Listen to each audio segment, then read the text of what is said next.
Fearless Disease. Fearless Disease fans, today we expose the truth they hate to hear. Like right now, if you are ready. You've been on a rock.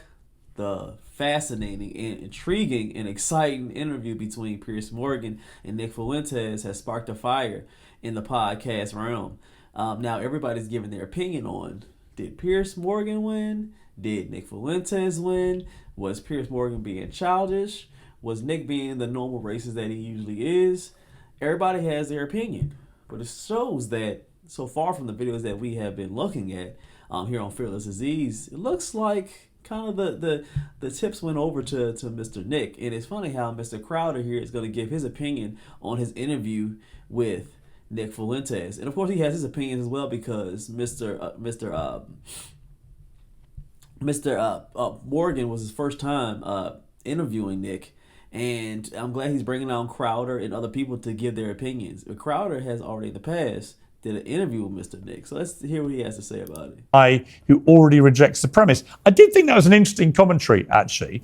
I would start by saying I wasn't trying to gotcha him, because I'd already made it clear I was going to put to him, I'd already said this publicly, I was going to put to him all the more contentious things that he has said, which have gained notoriety, and challenge him properly about them, which I think I did. I don't categorize that as a gotcha. He got very exercised about the story involving his father. And I said on an earlier panel we did that actually, if I had my time again, I wouldn't have named his father, although it's easily discoverable on the internet, but I wouldn't have done that. I would still have told the anecdote, because as I tried to explain to Nick Fuentes, the story was put in the public domain by Nick Fuentes about his father in a way in which you could only construe from it that his father made decisions when Nick Fuentes was young, which appeared to be racist decisions. And I was curious whether he felt he was a product of that environment. Now, he went nuts about that, and he's perfectly entitled to. And he's come after me and my family. If he's perfectly entitled to do all that, I don't care. But I was curious why you felt that I was playing gotcha with him and not just actually, I think, doing my job as a journalist and just challenging him about the more contentious things that he said. Yeah, well, here's the thing. I don't think you challenged him on the most contentious things. And by the way, it's not an impugnment of your character. It's a different interviewing style, right?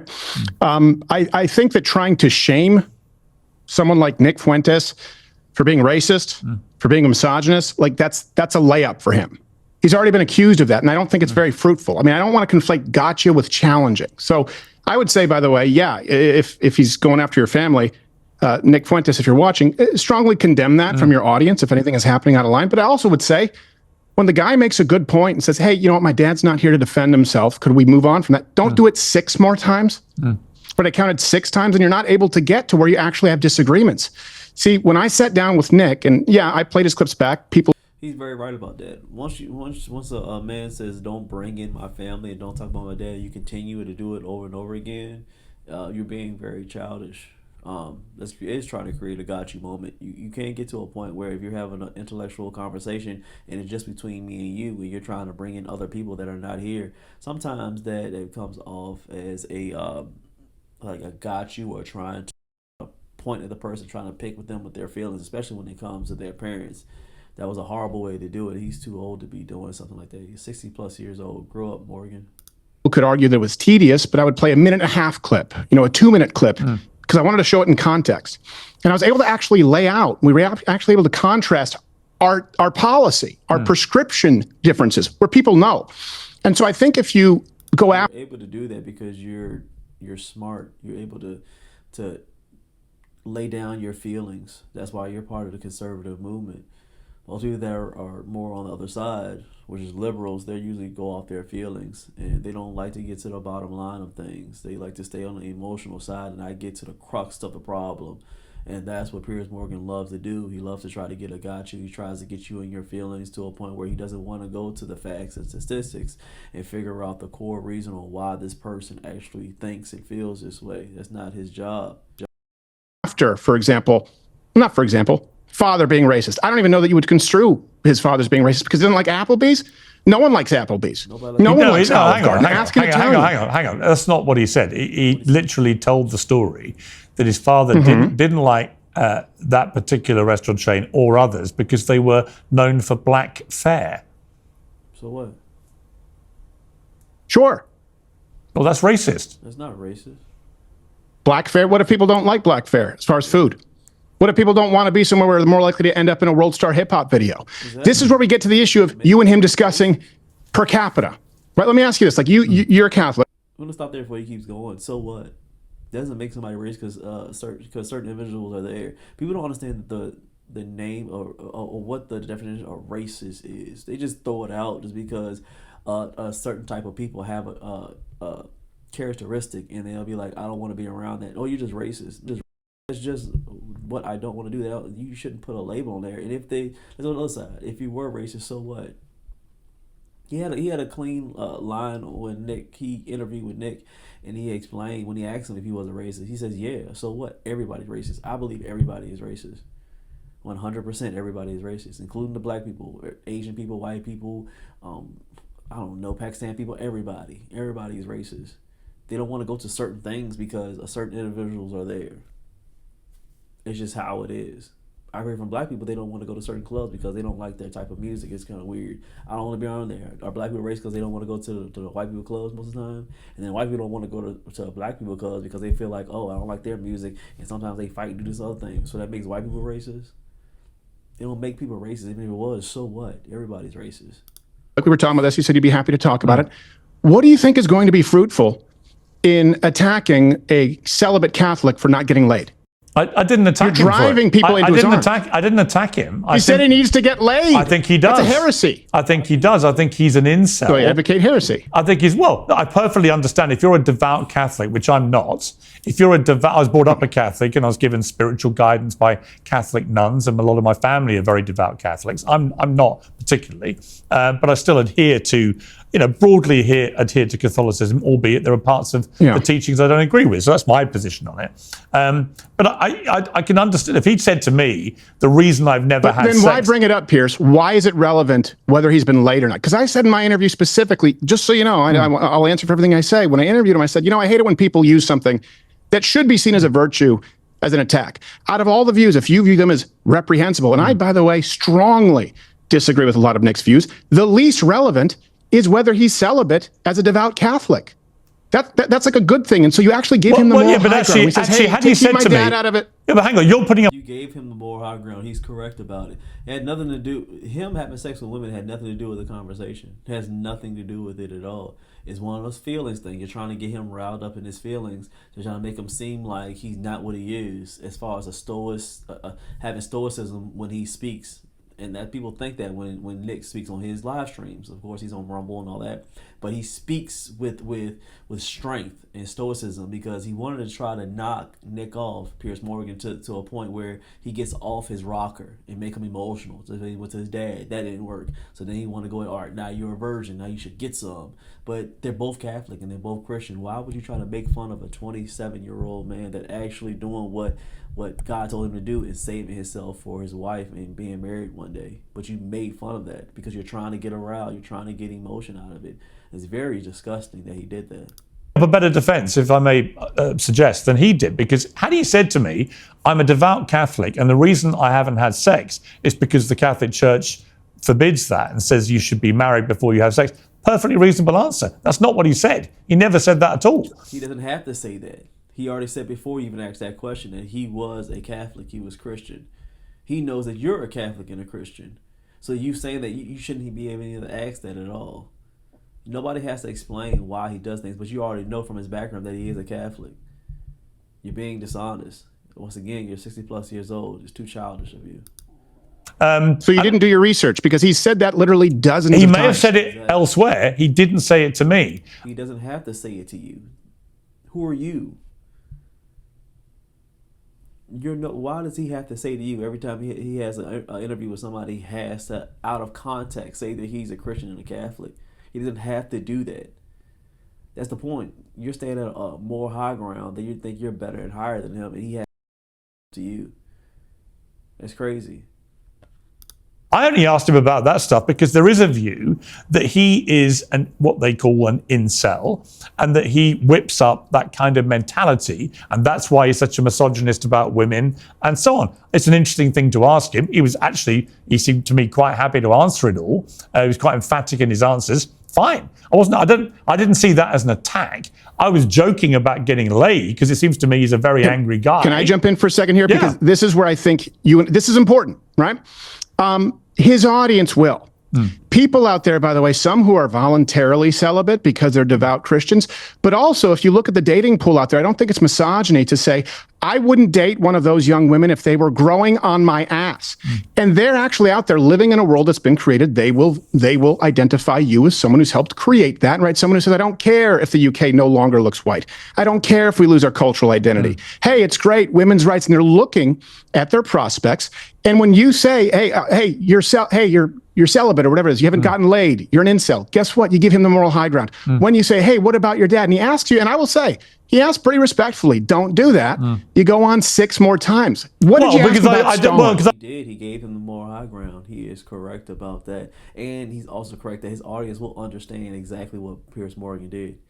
You understand, this guy is growing very fast, very rapidly amongst, of course, the newer generation, millennials and the Generation Z's, because he actually speaks the truth on what people want to say.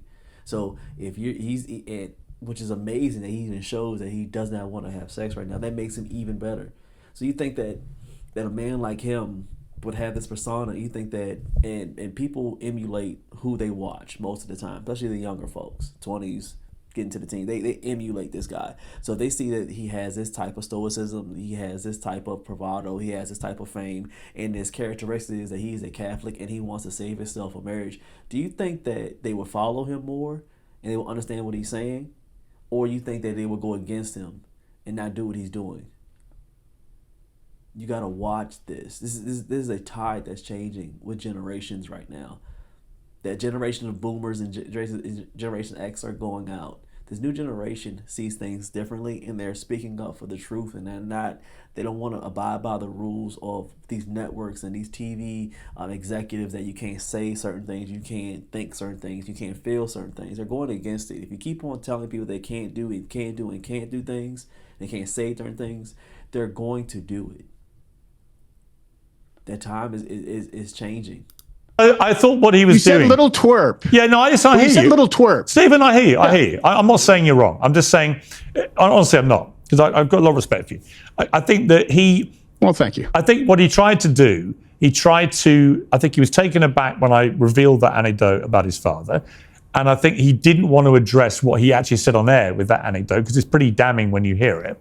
And I think he decided very quickly, because he's a smart, quick operator, to turn it into me attacking him about his dad who wasn't there and how disgusting and blah, blah. And that's fine, but I kept trying to bring him back. I kept saying, look, it's not an attack on your father. To his dad. Well, I wasn't attacking his dad. I was saying, if you tell a story which looks to the world when they hear it, that you're saying your father was racist, can that have an influence on you as you grow up? That was the question I was making. And I didn't want him getting off the hook of answering that question about his environment, having heard him in his own words put that story out there. Mm-hmm. Yeah, well, here's the thing. In trying to keep him 6 times, and that's what I counted, on the hook for his dad maybe being a racist. Look, if your dad's in the Klan, it couldn't be relevant. It has nothing to do with the price of tea in China, right? What hook Well, would it is matter if you openly admit to being a racist, Hold on, isn't asking him about Stalin. And I say this because the last time I was on your show, remember we were talking about Tucker Carlson. Yeah. And by the way, I would hope that you would be just as hard on Candace and people like Tucker for some of the things that they've said. Sure. I think it's fair to be even-handed across the board. Yeah, I agree. Stalin, I said I would like to ask him about that, right? Is he a fan? Is he actually an admirer? Or does he just mean to say he's fascinated? What did you ask? You asked him about his dad 6 times. You attacked him as and I don't mean attack him. You present him, but racist, misogynist, right? Stuff that he already knows. That's the playbook. You'll drive your fans into his own arms. What was your question on Stalin? Well, I asked him. There wasn't one. Well, there was actually. There wasn't one. No, you're missing. there wasn't. No, there was. You just didn't hear it. So I actually brought on a British journalist called Danny Finkelstein, who spent 90 seconds in a video talking about what Stalin and Hitler had done to his family. I did it in the context of him saying Hitler's cool, but Stalin was addressed in that, and he was totally dismissive of a Jewish man talking about his family being annihilated by Stalin and Hitler. Do you hear yourself? Do you think that you think that's going to be effective or fruitful? Well, it Bring wasn't. on a guy named It wasn't. Finkelstein. No, it wasn't. You didn't ask me. Let me read you what I asked him about Stalin.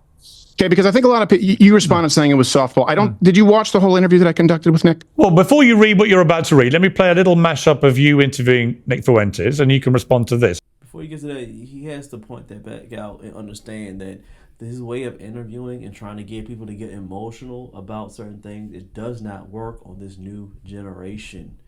They have to get that through their mind that this does not work anymore. Trying to guilt trip people and try to make them feel bad or feel sad about things that happened way before they were here. It doesn't work anymore. It works with him because he's of that generation. He's 60 plus years old. When he was born, that time, it almost happened like maybe 10, 15, 20 years right before he was born. So it was fresh. So when he first got into school and started learning about it, it hit a little bit more because it was like, it just happened maybe 20, 30 years ago, son. So in his mind, Piers Morgan, he still has that feelings of it when he was a kid. These kids are born in 2005, 2000. They're young kids.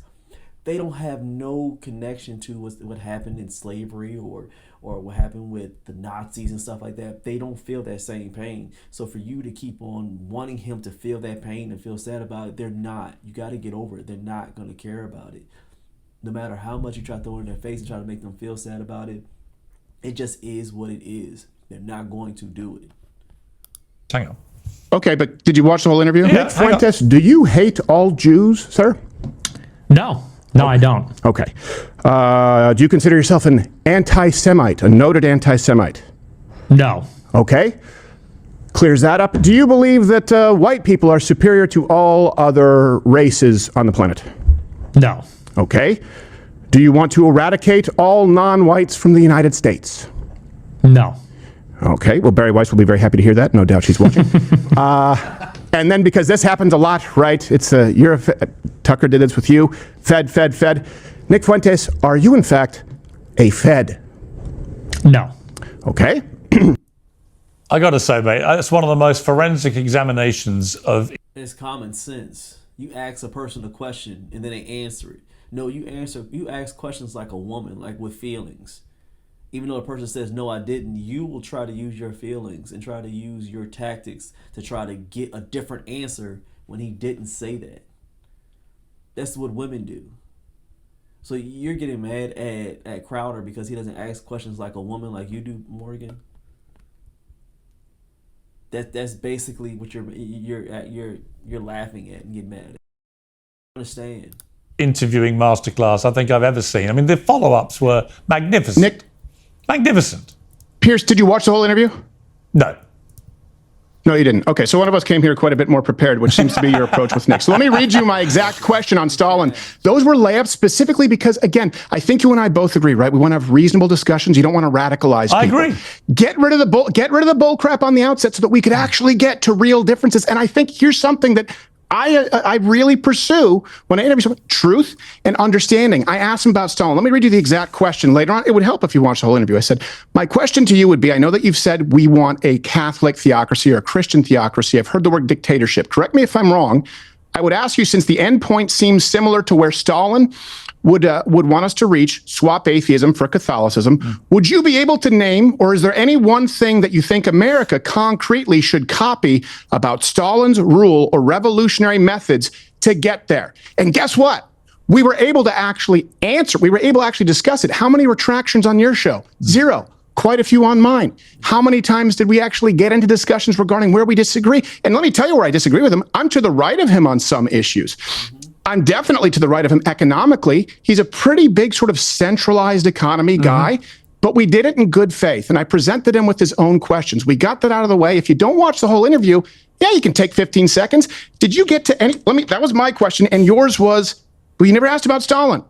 He said, do you still think Hitler is fucking cool? Yeah. How'd that work out for you? What'd you learn? That he does. What And that's new? That he thinks they have nice outfits? They're Hugo Boss. No, but okay, he didn't say that as his reason. You didn't ask.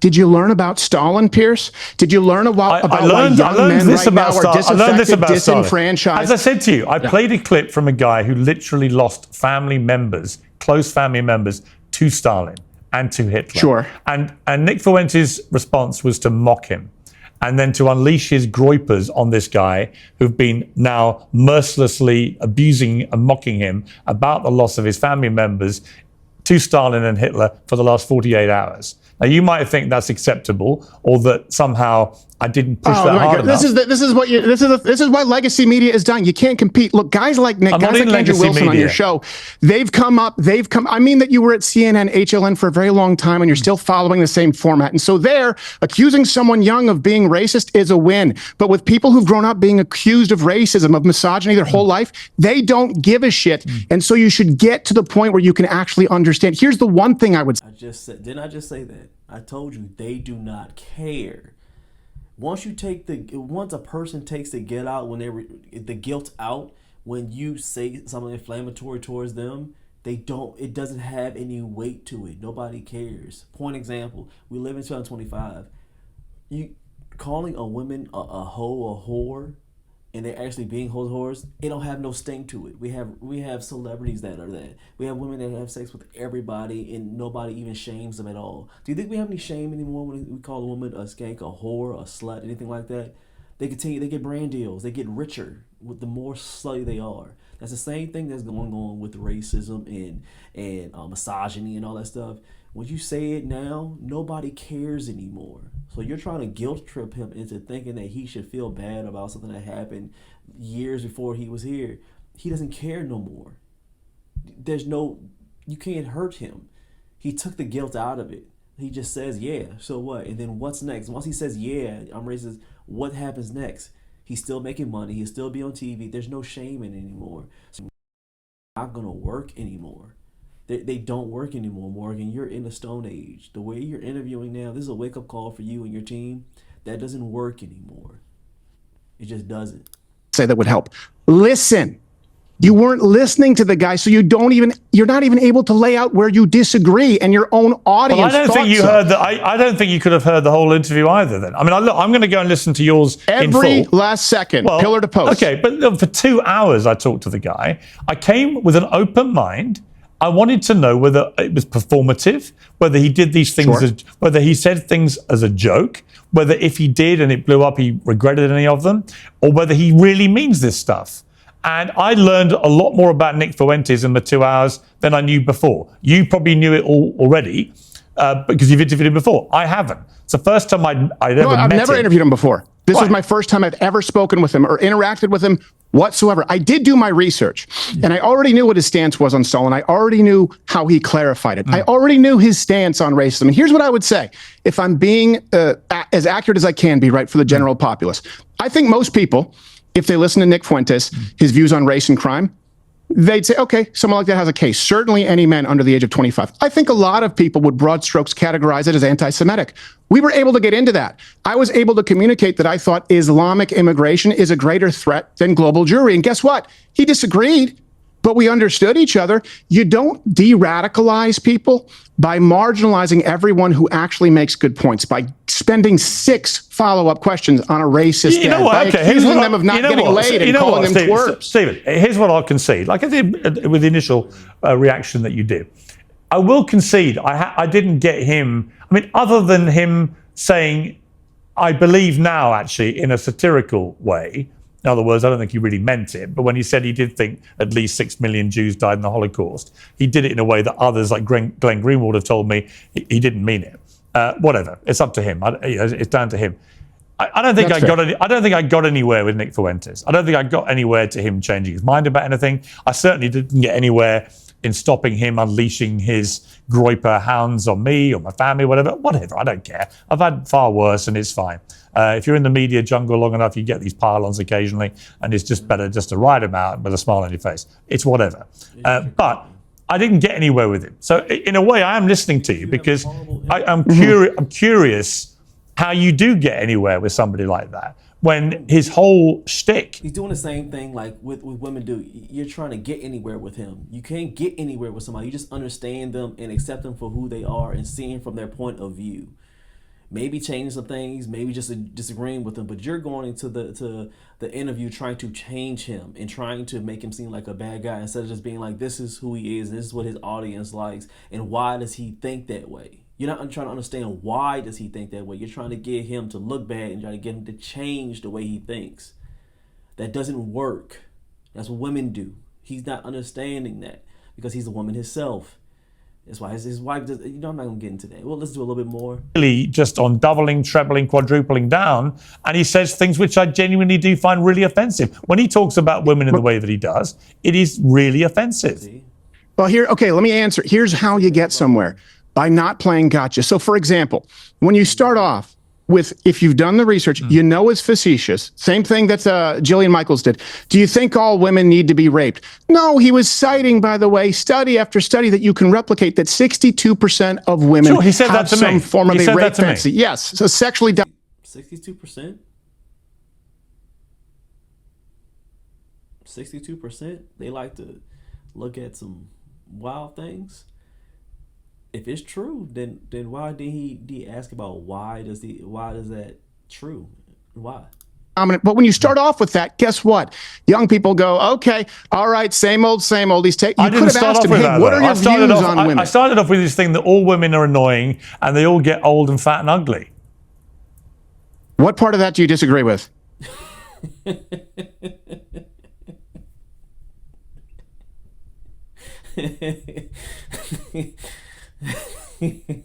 Crowd is funny for that one. Morgan, he thinks that they all get old, fat, and ugly. Crowder said, what part of that you don't agree with? Now, let's be honest. I'm a man. I love women. I'm married. I love. Hey, I'm not on the other side. I'm on the right side. I love women.